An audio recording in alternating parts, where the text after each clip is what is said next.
What's up, everyone? Welcome back to the channel. I apologize that I haven't uploaded in the past couple weeks. I've been busy working behind the scenes on taking ownership of another 8th gen coupe, and I'll explain more about that in a upcoming video. But other than that, this video is going to be installation of my boomba torque mounts. I actually recently heard of boomba after I got my 8th gen. I just installed my Skunk 2 alpha header, and for those of you that know of that header, it does not have a flex pipe in the design of the exhaust. So that being said, the engine rocking back and forth is definitely not good for the exhaust, and it puts a lot of stress on the flange and the welds, and I don't want to see my brand new header crack just because of negligence. So I was in the market to get like some Hasport mounts. I've ran Innovative and Hasport in the past, and looking around online I came in contact with boomba, and it's to my understanding that they are amongst the better choice to go with as far as urethane torque mounts. And so that's exactly what I did. I got the red ones, and in this video I'm just going to show you me putting them in. They are great mounts. They make the car feel absolutely incredible on acceleration. The factory mounts do have quite a bit of play to them, and the engine moved around a lot in my car because I have high miles. So just something to take into consideration. I have seen a couple of people mention that they struggled with installing these mounts, and of course the process for me is going to be easier because I used my hoist and I have a lot of specialty tools. So the process only took me around 30 minutes to do, but I could see where some people would struggle with that front mount because it didn't just go right in. You definitely have to use some persuasion, but if you take all the mounts out and you have a pry bar, you can persuade the engine in different ways, and you should be able to get it in no problem. For the most part, it was a very straightforward installation, and it's a great product, so they fit right in. But other than that, let's go ahead and get down to the shop and put these mounts in. Alright, made it down to the shop. Obviously I brought the 8th gen in, and we're going to be doing the boombas today. So these are a solid engine mount. There's one right here. This is going to go right on the top in this area. Pretty easy there. And the other two, this is the front lower torque mount.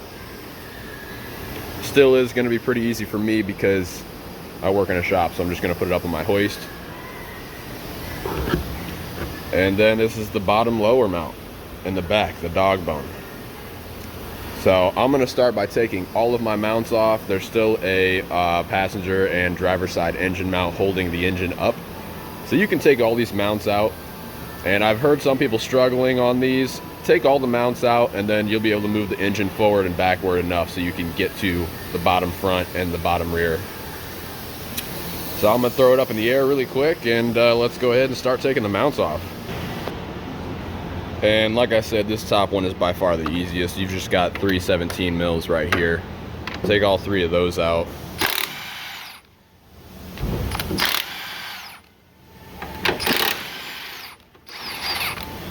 And I've seen some people worry about having this mount out here, but it's still being held up by this post mount here, the side of the engine. So it doesn't need to stay in there to keep the engine up.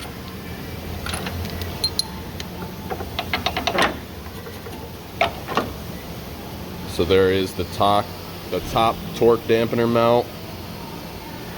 Looks like it's a little worn out. Alright, I'm down to the bottom dog bone, the torque mount at the bottom of the back of the engine. And as you can see, I already have a billet mount down here. And I'm gonna be honest with you guys, this was like a weapon arm mount or a knockoff eBay style mount. Don't get these. They were only, this one was like $40, but I wouldn't suggest getting it. Ever since I've had it installed, it rattles back and forth because the bolt doesn't sit inside of the washer flush, so there's a lot of movement here.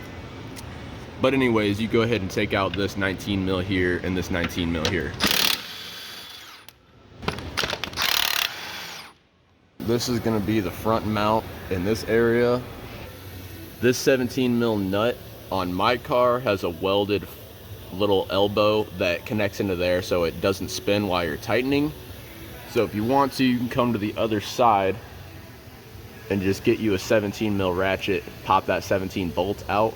Then you're gonna have a 17 here, a 17 right here, and then on the other side you will have a 17 right here.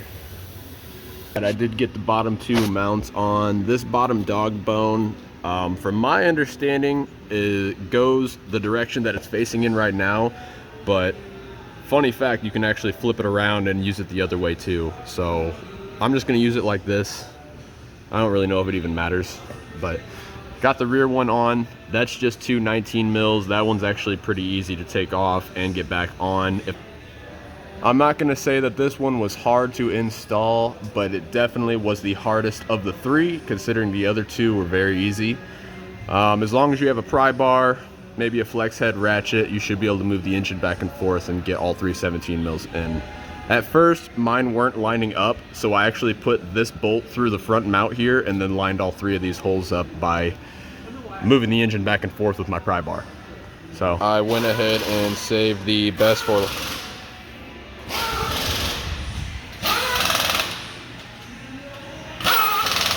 Save the best mount for last, and I'm only calling it the best mount because it's the only one that says boomba. Obviously that's because you will be able to see this mount from the engine compartment. So I think I'm going to take out the main bolt and put the two side ones in first, and then I'll line up this back mount.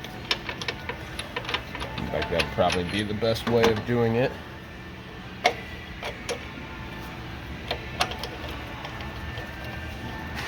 Since that hole has adjustment, these holes do not. There it is right there.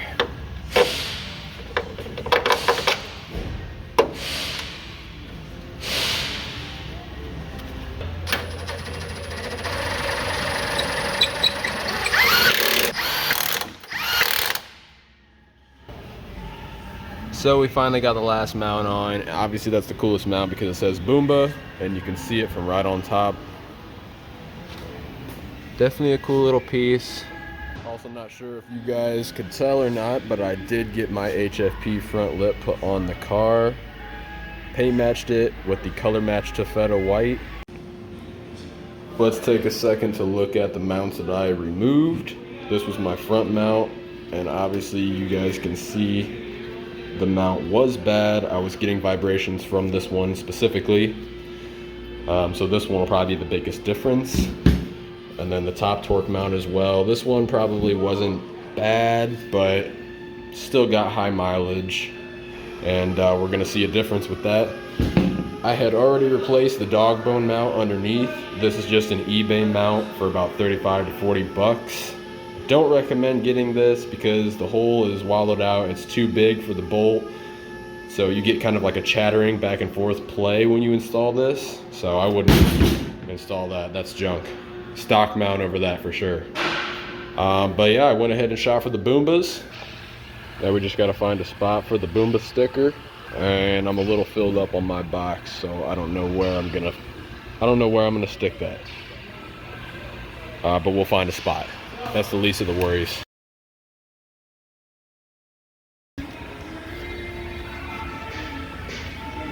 I'm with it. How about you? Cool. Not a huge sticker guy, but since it's white, I figured why not. She hit my phone while she home alone. Baby, you on hold, I been in my zone. Ain't nothing wrong, but you on your own. I ain't mean to bring you down, but now I'm